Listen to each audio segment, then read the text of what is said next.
Hello everyone, in this video I'll be showing you how to edit text in ChatGPT right from your phone. Whether you are chatting away with ChatGPT for a quick answer or writing a detailed response, sometimes you need to make some changes. So let's dive in and see how you can do that in just a few simple steps.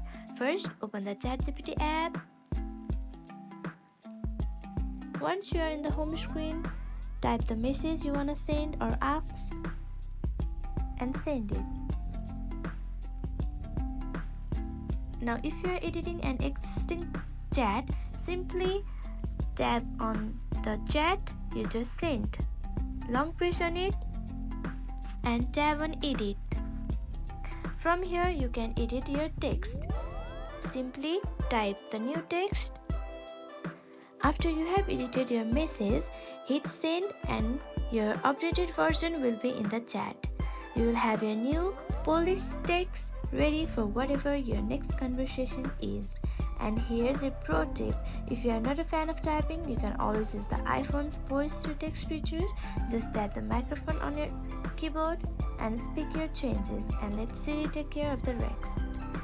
And that's it. You have now mastered editing text on ChatGPT.